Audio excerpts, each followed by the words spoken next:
friends, welcome back to this session. Let us continue with our discussion of positive organizational scholarship. Today I am going to discuss about another correlate of POS, that is meaning in work. Every individual employee works, they have a role to perform, they understand the norms, their duties, their responsibilities to complete their job thoroughly. This is the most basic understanding of any job. No matter how an individual's job is contributing to the organization, that is the least concern of any individual. But recently, OB professionals have given a deeper thought that what an individual employee thinks about his job or the way he performs the job. What a job has an impact on an individual employee. Earlier organizations were just focusing on finding or searching for an employee who can perform a particular task. But now it is the reverse thought process that how any particular job can have a particular impact on an individual employee. This is about meaning in work, whether an individual is performing a meaningful work or not, whether an individual employee is enjoying his work or not, whether he is personally related to his job or not, or to what extent he is experiencing pleasure in performing the job. There are different aspects that job can have an impact on an individual employee. In this session, I am going to talk about meaning in work, how an individual employee finds meaning in work. From a POS perspective, the existence of alternative sources of meaning in work is a natural outgrowth of organizational systems. That means organizational systems have outgrown from with their thought process that every job should be perceived meaningful by an individual. If not, then the impact of the job on an individual is not positive. Therefore, outgrowth of organizational systems that value human thriving, contribution to the greater good and a celebration of human agency in the workplace to make improvements to the organization. So, here human agency means that an individual's capacity to extract maximum understanding of the job, that what he or she is performing and how it is going to bring a major or larger impact on the external world. That means to what extent he is performing is contributing to the external world. If this kind of thought process exists within an individual, then maybe to certain extent an individual employee will consider his job as meaningful. Therefore, meaningful work can be defined as a work that offers the positive significance in life, thus contributing to the fulfillment of the human need for meaningfulness. So, it is not that one job is performed only to earn some salary and satisfy their basic needs. How that job is contributing or having a positive impact on the society, and how that particular job is giving a personal identity to an individual. That is meaningfulness in job or meaning in work. Therefore, meaningful work that is pleasant, enjoyable and personally enriching, as well as contributing to something beyond pure self-interest, is meaningful job, or the individual employee perceives meaning in work. So, beyond self-interest means that self-interest is that you are performing a job, we are getting the salary, we are being paid for it. But beyond it is something that most of the time we forget to think beyond that whether it is satisfying the individual employee or not. Landridge has defined meaningful work as the ability of employee to find purposeful work that can potentially make an impact by using their talents in areas they are passionate about. When they are landing with a job which they really want to do, then they invest their time, effort and knowledge in a way that it is contributing beyond their self-interest. That is meaning in work. Now, definitely when we are talking about these correlates, resiliency, virtuousness or meaning in work, they have deeper understanding. We cannot perceive it very much easily in the environment.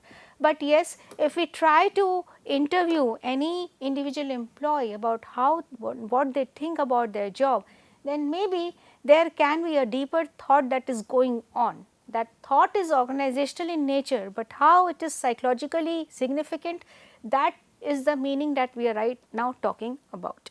So, what are the other constructs related to meaning in work? So, it is not directly meaning in work. There are certain correlates that we can say that yes, work is meaningful to me or to an employee. The first is work centrality, work commitment, job involvement and intrinsic and extrinsic motivation. The work centrality is defined as how relatively work is important in comparison with other domains of life like leisure and family. To what extent work is important beyond work and family or leisure. For some people, work is just finish the task and it is done. I will get the salary. Any employee will get the salary. But for some people, work is so central that they will put their leisure activities or maybe family second, and then work is the top priority. The more the work is central to an individual, the more they will experience meaning, because they are enjoying their work and they know that what they are contributing to the society and to the organization.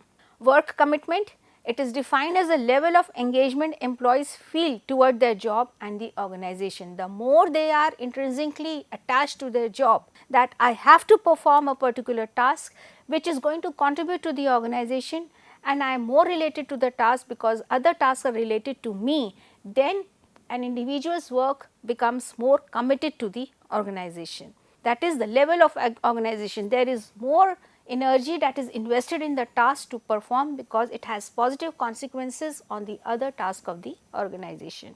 Job involvement, it is a state of psychological identification with work, that is to what extent the particular piece of work is identifiable and it offers personal identity to an employee, that I am being offered this job and it is significant to me and I will perform to the utmost level.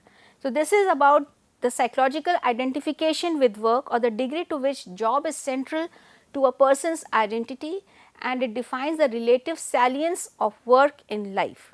Now, how important that piece of work is important in an individual's life. This is job involvement. And the other is intrinsic motivation and extrinsic. Intrinsic motivation such as opportunities for advancement, recognition, growth and achievement, and have focused on interesting work, creativity and fulfillment. It is about intrinsic motivation, insidious perception about the job. To what extent the job will provide some recognition to an individual, there will be more opportunities for the advancement of their careers, there is more recognition in performing a particular task. That is how the job becomes more meaningful. And extrinsic motivations refer to factors such as pay, working conditions and job security. This is the most basic requirement to perceive their job as meaningful. Even if these factors are not satisfying or up to mark to an individual, maybe intrinsic motivation will not be high, because extrinsic motivation or extrinsic factors provide a base for an individual to strengthen his stay in that organization. Once these factors are strengthened, then only the intrinsic motivation can give him more understanding how to perform the job in a meaningful manner. And the perception also varies, that the more opportunity is there, the more platform is strong to have more advancement opportunities, more the job becomes important to an individual. So, these are the core 4 constructs which are related to meaning in work: work centrality, work commitment, job involvement and intrinsic and extrinsic motivation. Alright, this is about the correlates or attributes of meaning in work. There is another perspective to the concept of meaning in work. There are 3 perspectives that are being offered to understand what is meaning in work. The first perspective is that people view work as a job. The second is career orientations, and the third perspective is calling orientations. So, these are the 3 orientations of perspective that has been offered, that how work becomes meaningful for an individual employee. So, focusing on the material benefits of work to the relative exclusion of other kinds of meaning and fulfillment. The work simply means to a financial end that allows people to enjoy their time away from work. So, this is one perspective. So, there are employees who perceive their work as a job that offers them some financial security, and at the end of the job they are just using their financial ends for some leisure activities. That is the only perspective, that why they think that work is important for them. This is one perspective. The other is career orientation. This orientation focuses on the rewards that accompany advancement through organizational or occupational structures. Increased pay, prestige, power and status that come with promotion and advancement, that is self-esteem, power, prestige and higher social standing, are a dominant focus in their work. So, this is about intrinsic factors. The more opportunities of advancement are there, the more career orientation any employee would develop from that job and that job becomes meaningful to him or her. So, the point is that with these perspectives the meaning of the job also changes and how meaningful it is based on these orientations. And the third is calling orientation. This orientation states that work is not for financial rewards or for advancement, but it is a belief that work contributes to the greater good and makes the world a better place. So, focusing on calling orientation is more of difficult to consider by any employee, because most of the time people have another two orientations, that is people view work as a job and there is career orientation. But calling orientation is something which is difficult to achieve and develop, because this is about something insidious, something intrinsic, where an individual is relating himself or herself to the job if it is contributing to the external world or it is contributing something good to the organization and the social environment. So, these are the three perspectives to the concept of meaning in work, that is people view work as a job, career orientations and calling orientation. So, this is about meaning in work. Another is organizational practices that foster meaning in work. How we can promote, amplify factors where employees can have a better understanding of the job to be meaningful. The first is job redesign.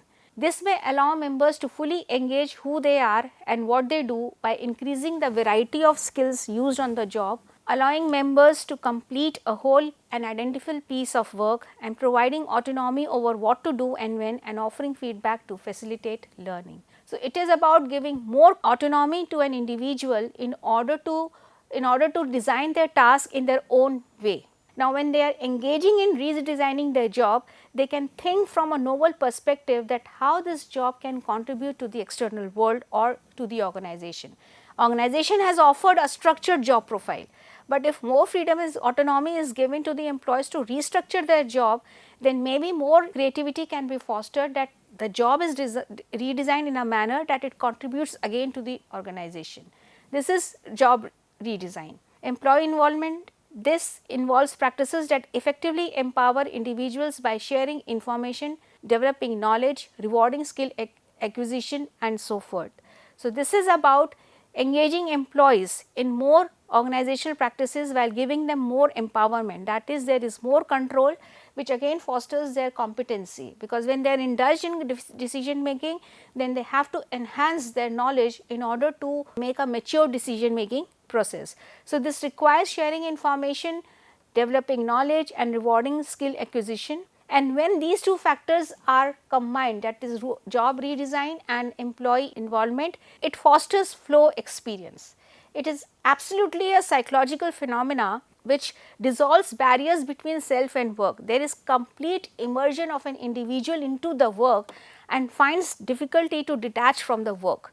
This is about the full expression of what is best in us. So, when a job extracts maximum talent and potential from any job, while the individual is completely immersed in the job, then it is a state of flow experience. That flow of experience will be defined that a person in reality has experienced meaningfulness in work. And the last is path leadership. This suggests clarifying links between effort and performance and removing obstacles to perform. The more the individual is inclined to involve in the job, then the leader's responsibility is to clear all the barriers that come between an individual and the task, so that the individual is more capable to derive that excellency in his performance. So, these are the three factors: job redesign, employee involvement and path goal leadership, that fosters meaning in work or amplifies meaning in work at workplaces. So, that is all for this session. Thank you so much.